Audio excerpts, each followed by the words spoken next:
Hello guys, ito guys, i-prepare natin yung ano guys, kasi nagko-condition tayo ng manok guys. Since nung nag-precon hanggang ito na, nandito na tayo sa tawag na ah, conditioning. So, labas natin kasi guys, ito yung kinokondisyon natin ay yung si broodstag.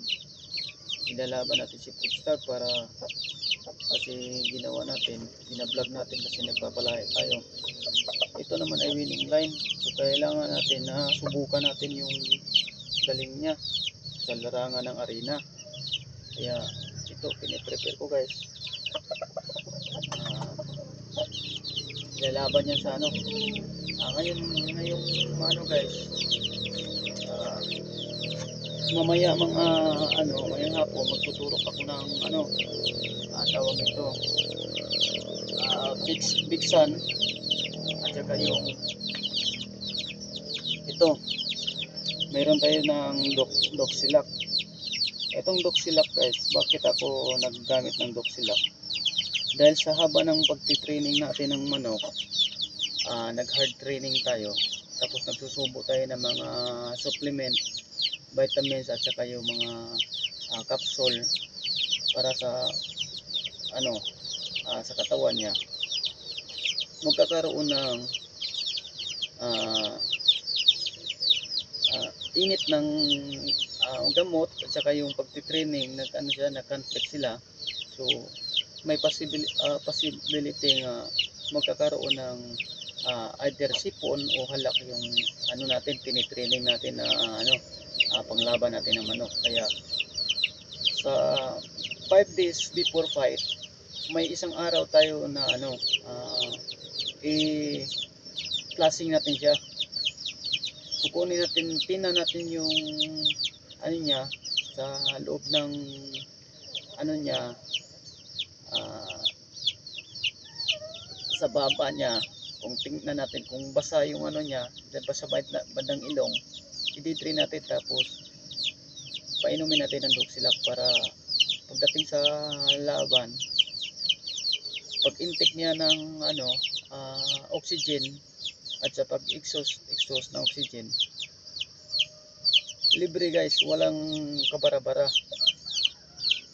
Dahil pag hindi natin ginagawa yan ang dahilan na ang manok nagpa-pass out, kasi may tama pa siya, tapos hirap pa siyang huminga, may sipon siya o halak sa loob, kaya yung manok nagpa-pass out o kaya nagdadrag siya. So ang gawin natin, ito papainumin natin mamaya after sa pagdi-demo ko sa mayroon tayo ditong gagawin. Kukuha lang tayo ng puti na basahan, puti na damit na malinis, tapos natin dito sa niya, didimo ko.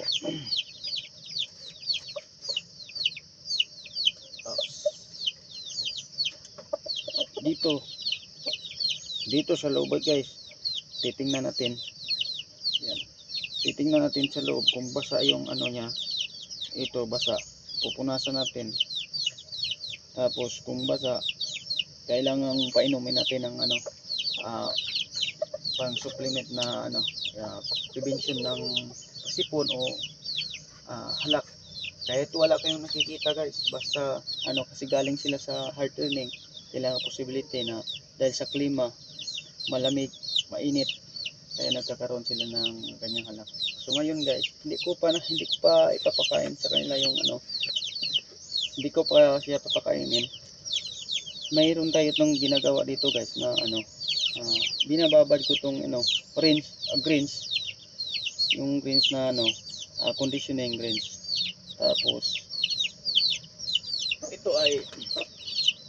ito naman yung conditioning natin na pellet. Ito yung ginagamit natin guys na platinum conditioning, kasi kung maggamit tayo ng yung natural nga pellets, walang ano yun, walang probiotic din siya guys. Ang purpose kasi nito may aning conditioning, meron siyang probiotic na panglaban din sa stress o infection, at saka nagbi-build siya sa muscles guys. So nagdadagdag siya ng stamina ng ating panglaban. So ngayon guys, mag-prepare ako ng pagkain.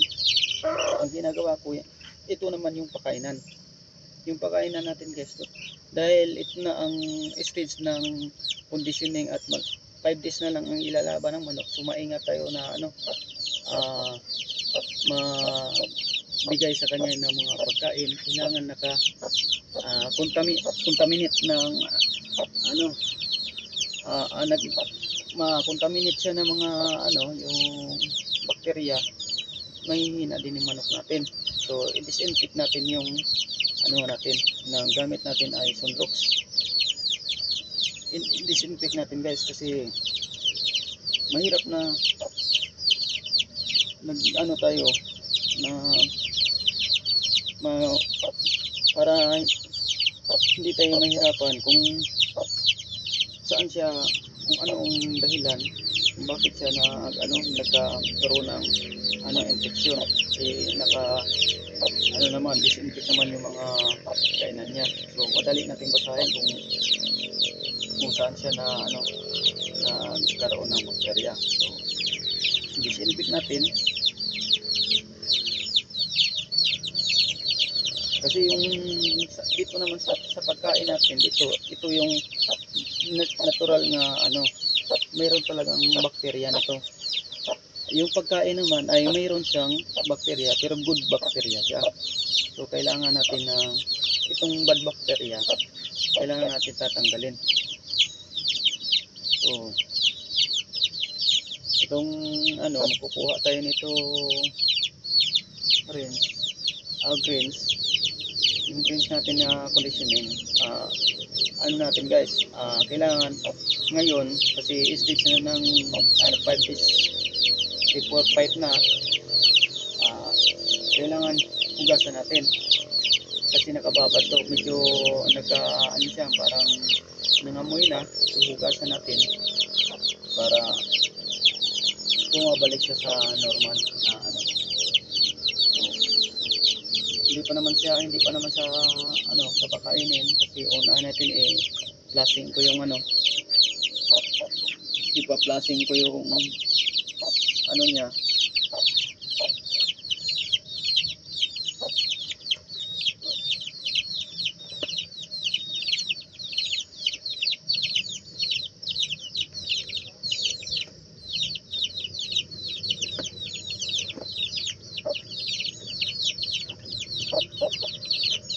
So ito guys, kung wala kayong cotton, itong may malinis kayong damit, yun na lang gagamitin nyo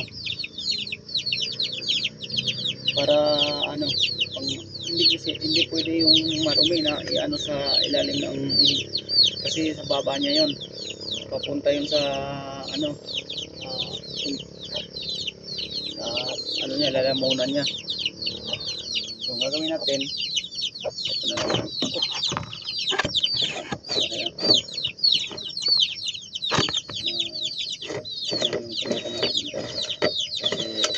Wala tayong stand sa ating camera, kaya ganun na lamang yung ganun na lamang. So kulang ako sa gamit. Ito na lang ginagamit ko guys, nilalagyan ko ng tubig na malinis para natin yung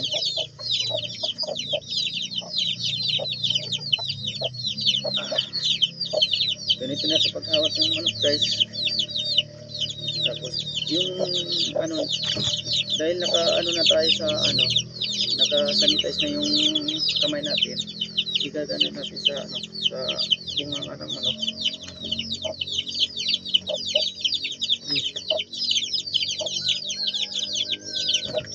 Tapos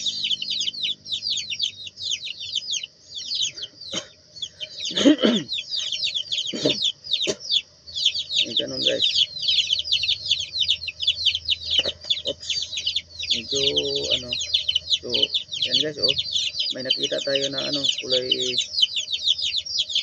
ah, kulay dilaw na ano, na malapot. So may sipon siya sa ano, sa ilalim, sa loob.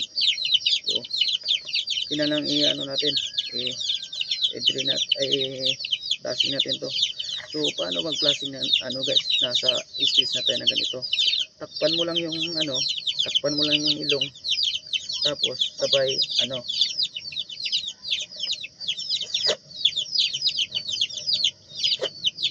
ayan guys.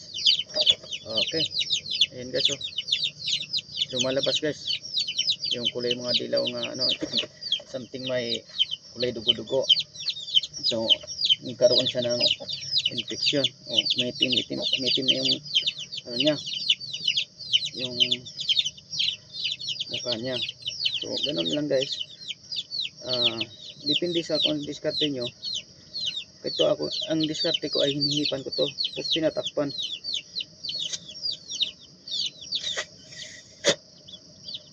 Yan, para ma-flashing yung ano guys, sa loob, dito sa loob niyang ano.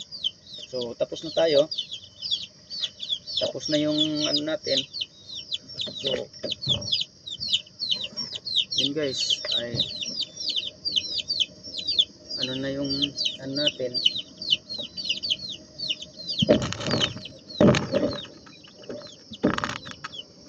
Kulang tayo sa gamit guys. So kasi ito dito bagong tira lang ako dito sa ano na to area. So ito ino natin guys, kasi tapos na, linisin na natin. Meron siyang maraming lumabas na buo nga ano, dugo nga may salong sipon. So ito guys, tapos na guys, tapos na yung ano niya, tapos na yung ano natin sa ano sa kanya. Papainumin natin ng Doxilac o kaya any kinds of gamot sa ano, sa sipon o alak. Ito may sabon to siya guys, ipapainom natin kasi bukas ay ikikiping na natin to. Ngayon ay magtuturo tayo ng ano, mamaya ididimo ko ngayong pangturo.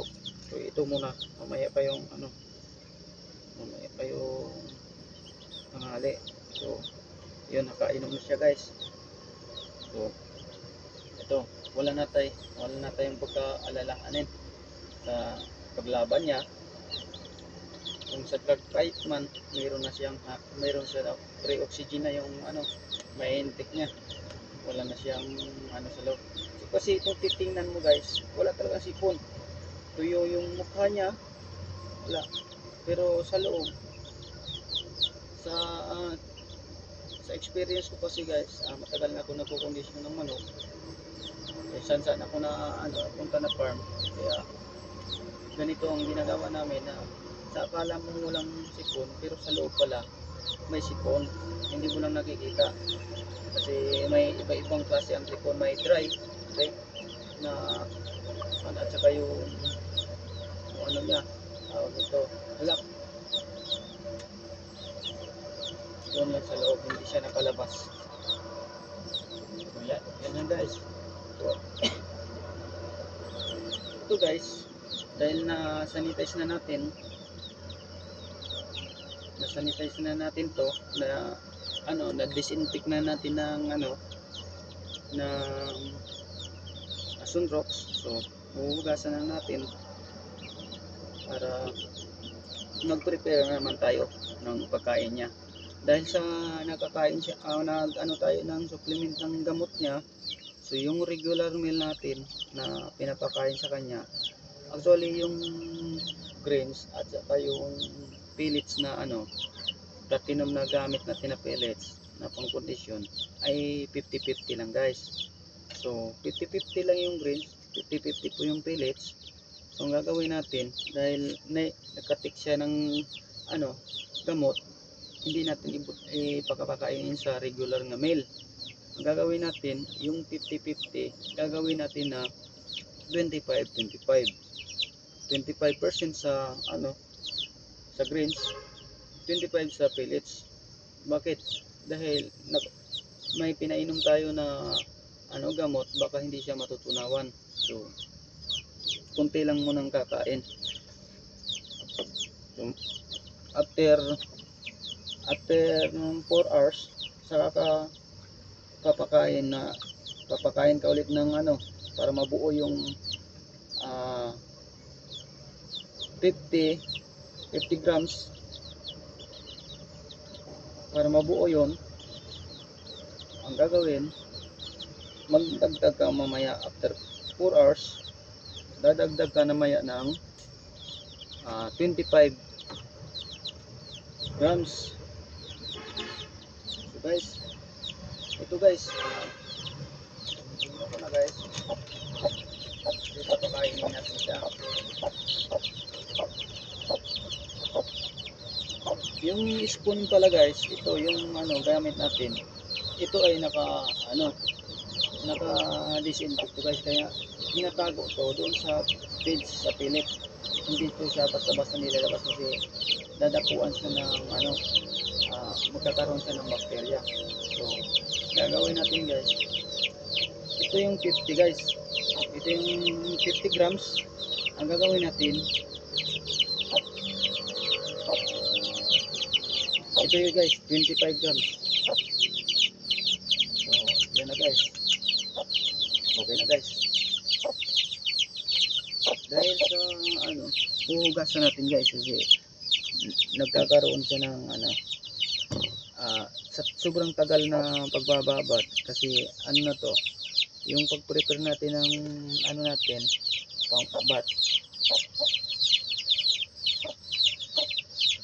battle natin na yan 14 days yan. So matagal-tagal makababad to. So wala na siyang amoy guys. So kukuha naman to. Ito namang kutsara dahil nanggaling siya sa green. At to ay atin ang pupunasan lang guys para pagdating doon sa pellets hindi magkakaroon ng infection kasi basa to guys, kahit galing doon sa basa. Patuyuin muna natin. So magbibigay tayo ng pellets. Well, lang 25 grams lang. Ito lang guys, hindi natin pupunuin. Ito yung 25 grams. Okay na guys.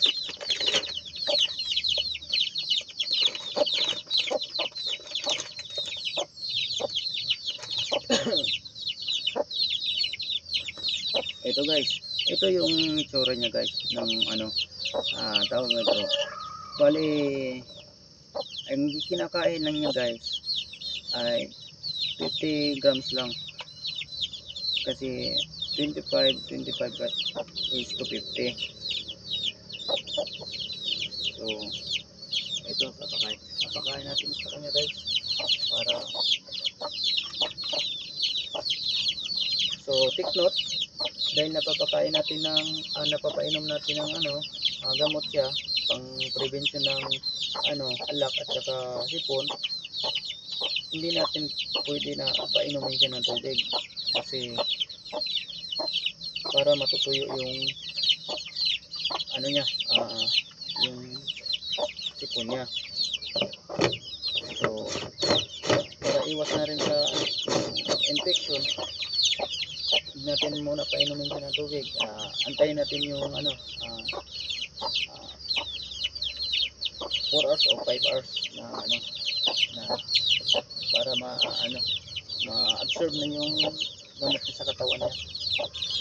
So yun, tapos na guys, tapos na yung kain niya, tapos na yung meal niya. Ayun na guys, so tapos na tayo sa so ito mag-i-inject tayo guys. Mag-i-inject tayo, mamaya na tayo mag-i-inject nito guys. So ang gagawin naman, dahil mag-i-inject tayo, itong injection natin, itong eh, iba, ano natin, idadaan natin ng mainit para i-disinfect natin sa mainit. Ito, nag-iinit ako guys. Nag-iinit ako ng tubig. I-disinfect natin. I-disinfect natin guys. So, nag-iinit ako ng tubig guys. So, ang gagawin natin, ibabad lang natin. Ibabad lang natin yan.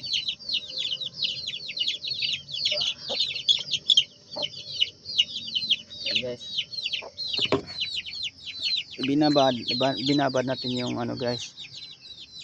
Yung pang gamitin natin sa pang-inject ng manok. Kasi sa tagal na naka-stock. So baka magkakaroon ng bakterya o kaya sanhin ng pagka infection ng natin. Kinokondisyon natin na manok. So ayan, nakikita natin na disinfect na siya guys. Ito pala guys, kung magtatanggal pala ng yung sipon, ito pwede rin gamitin, lalagyan ng tubig tapos ibubomba.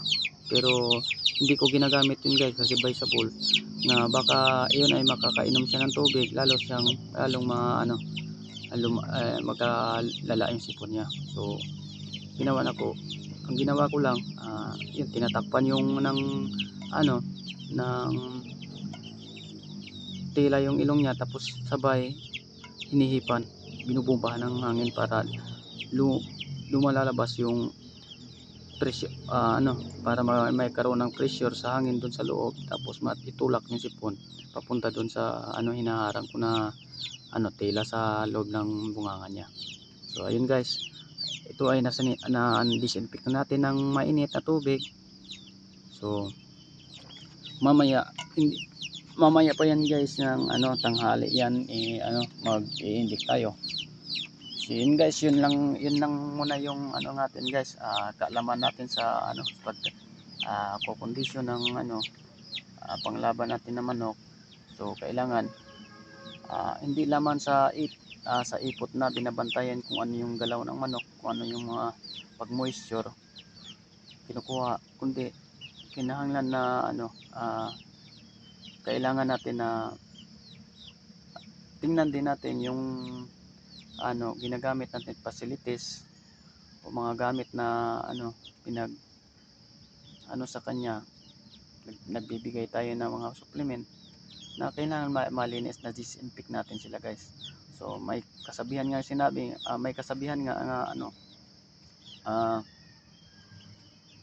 prevention is better than cure. Kaya yun ang ginagawa natin guys. So guys, thank you sa guys, pa-share na lang at saka like na lang sa guys, sa video natin sa YouTube natin guys. Yung natin sa channel sa YouTube ay Boy Tuesday. At salamat guys.